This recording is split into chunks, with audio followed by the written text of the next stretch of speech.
Hello student, আমি Debu sir বলছি।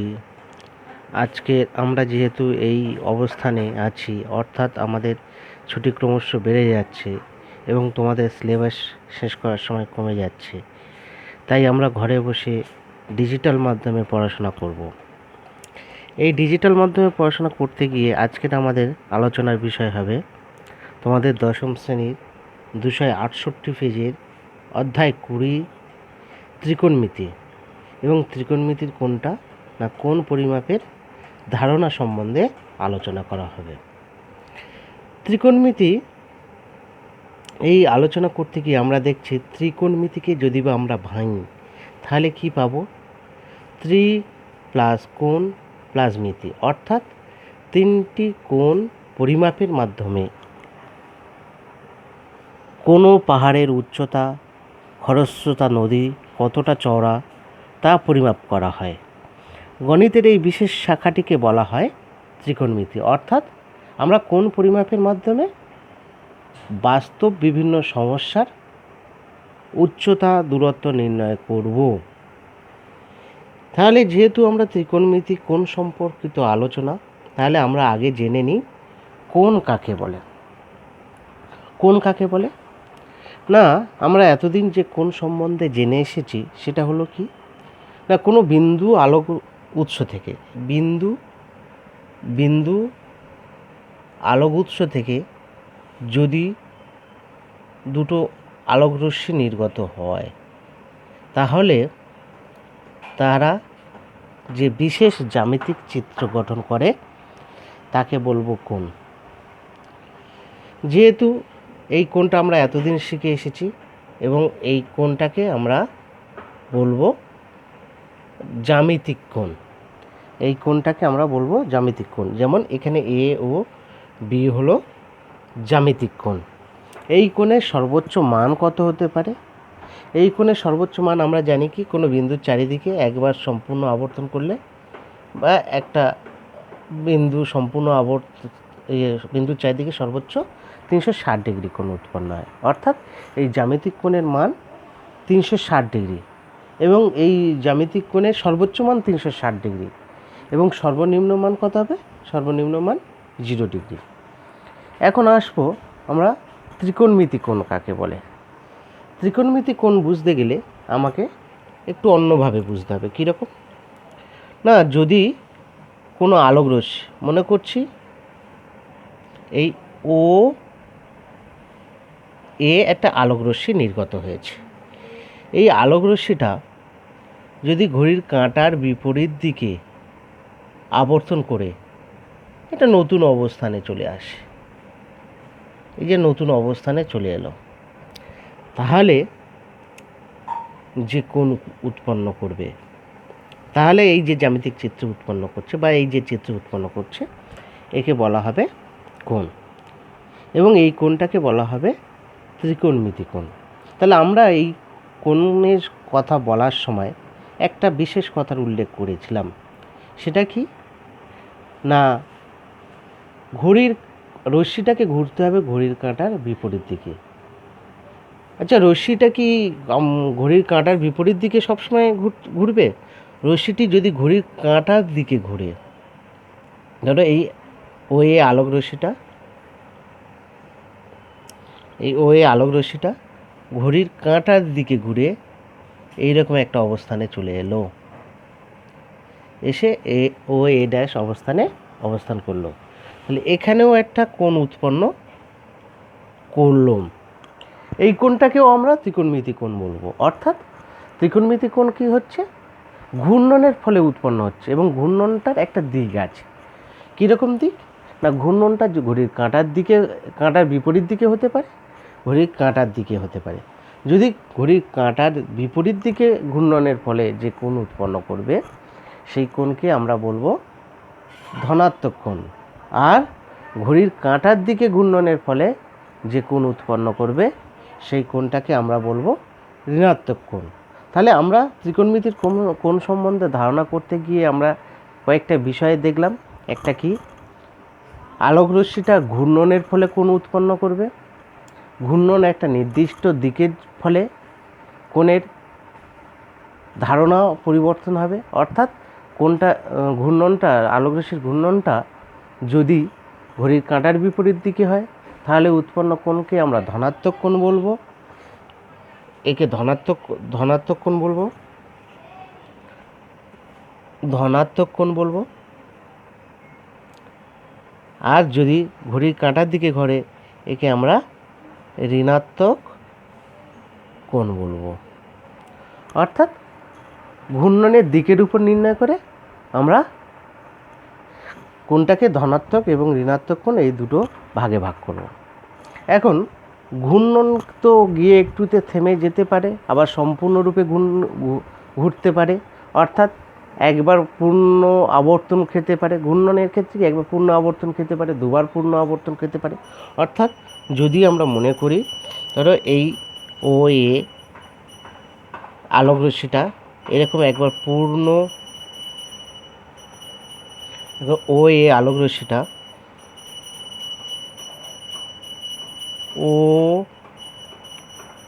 ও এ আলোকরশ্মিটা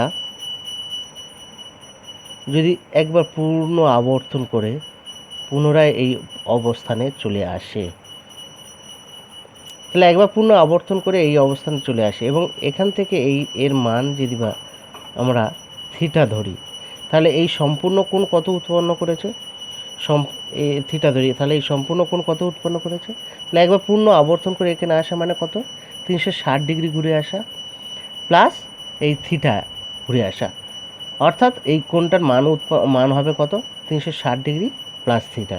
এরকম একবারের জায়গায় দুবার আবর্তন খেতে পারে, তাহলে তখন কি হবে, তখন হবে 2 × 360 ডিগ্রি। অর্থাৎ দুবার আবর্তনের ক্ষেত্রে প্লাস থিটা। যদি তিনবার আবর্তন খায় তাহলে কি হবে, তাহলে কি হবে 3 × 360 ডিগ্রি প্লাস থিটা। অর্থাৎ যতবার আবর্তন করবে কোণের মানও ততবার পরিবর্তিত হবে, অর্থাৎ তত ডিগ্রি বেড়ে যাবে। এইরকমভাবে আবর্তনটা যদি ঘড়ির কাঁটার দিকে ঘোরে তাহলে আমরা তখন সেই কোণকে বলবো ঋণাত্মক কোণ। অর্থাৎ ঋণাত্মকও তত, অর্থাৎ তখন কী হবে -360 ডিগ্রি প্লাস থিটা। তখন কী হবে, যদি ঘড়িতে -360 degree plus theta, -360 × 2 plus theta, -360 × 3 plus theta. অর্থাৎ যতবার মাইনাস ঘড়ির কাঁটার দিকে ঘুরবে মাইনাস তত ইন্টু 360 ডিগ্রি প্লাস থিটা দিয়ে আমরা সেই কোণটাকে পরিমাপ করব। অর্থাৎ এখানে আমরা কি পেলাম, জ্যামিতিক ত্রিকোণমিতিক কোণের ক্ষেত্রে সর্বোচ্চ কোণের মান কত, সর্বোচ্চ কোণের মানও অসীম আর সর্বনিম্ন কোণের মানও ঋণাত্মক অসীম। অর্থাৎ থিটা কোণটার মান অবস্থান করবে মাইনাস অসীম থেকে প্লাস অসীমের মধ্যে, অসীম থেকে প্লাস অসীমের মধ্যে এই কোণের মানটা ঘোরাফেরা করবে। এবারে আসি এই যে কোণ, অর্থাৎ ত্রিকোণমিতিক কোণ পরিমাপের পদ্ধতি। ত্রিকোণমিতিক কোণ পরিমাপের পদ্ধতিকে মোটামুটি দুটি ভাগে ভাগ করা যায়। এক হচ্ছে ষষ্ঠিক পদ্ধতি, আরেকটা হচ্ছে বৃত্তীয় পদ্ধতি। ষষ্ঠিক পদ্ধতি কাকে বলা হবে, দুটো পরস্পরচ্ছেদী সরলরেখা একে অপরের উপর লম্বভাবে দাঁড়ালে যে কোণ তৈরি হয় তাকে বলা হবে সমকোণ। অর্থাৎ দুটো পরস্পরচ্ছেদী সরলরেখা একে অপরের উপর লম্বভাবে দাঁড়ালে এই যে কোণ উৎপন্ন হচ্ছে এদেরকে বলা হবে কি, সমকোণ। এই পদ্ধতিতে এক সমকোণকে 90টি ভাগে ভাগ করে বিভক্ত করা হয় এবং প্রতিটি ভাগকে বলা হবে 1 ডিগ্রি। অর্থাৎ সমকোণকে 90 দিয়ে ভাগ করা হয়, অর্থাৎ এই সমকোণকে একে 90 দিয়ে ভাগ করলে যে একটা করে অংশ পাবো তাকে বলা হবে 1 ডিগ্রি, অর্থাৎ এক সমকোণ সমান 90 ডিগ্রি। এবং এই 1 ডিগ্রিকে 60 দ্বারা ভাগ করলে যেটা পাবো তাকে বলা হবে 1 মিনিট।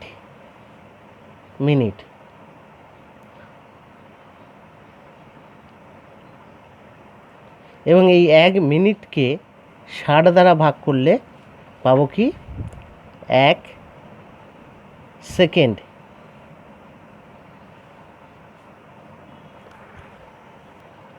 অর্থাৎ উল্টোভাবে বললে কি হচ্ছে, 60 সেকেন্ড সমান 1 মিনিট, 60 মিনিট সমান 1 ডিগ্রি, আর 90 ডিগ্রি সমান 1 সমকোণ। এবারে আসি বৃত্তীয় পদ্ধতি। বৃত্তীয় পদ্ধতি কি না, একটা ব্যাসার্ধের দৈর্ঘ্য বৃত্তচাপ বা ব্যাসার্ধের সমান দৈর্ঘ্যের বৃত্তচাপ বৃত্তের কেন্দ্রে যে সম্মুখ কোণ উৎপন্ন করবে তাকে বলা হবে 1 রেডিয়ান। অর্থাৎ বৃত্তের ব্যাসার্ধের দৈর্ঘ্যের সমান দৈর্ঘ্যের বৃত্তচাপ বৃত্তের কেন্দ্রে যে সম্মুখ কোণ উৎপন্ন করে সেই পরিমাণকে বলা হবে 1 রেডিয়ান। যে কোনো বৃত্তের পরিধি এবং ওই ব্যাসের দৈর্ঘ্যের অনুপাত ধ্রুবক হয়। এই সম্পর্কের উপর ভিত্তি করে এই পদ্ধতির একক নির্ধারিত হয়েছে। অর্থাৎ এই পদ্ধতির এককের নাম হলো, বৃত্তীয় পদ্ধতির এককের নাম হলো রেডিয়ান। তাহলে আমরা এই দুটো পদ্ধতির ক্ষেত্রে আমরা কি দেখলাম না, ষষ্ঠিক পদ্ধতির একক একটা নয়, তিনটে। কি হলো, ডিগ্রি, মিনিট, সেকেন্ড।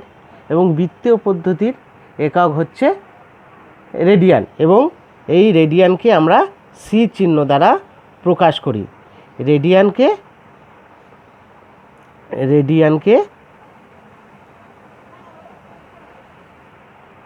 সি চিহ্ন দ্বারা প্রকাশ করি।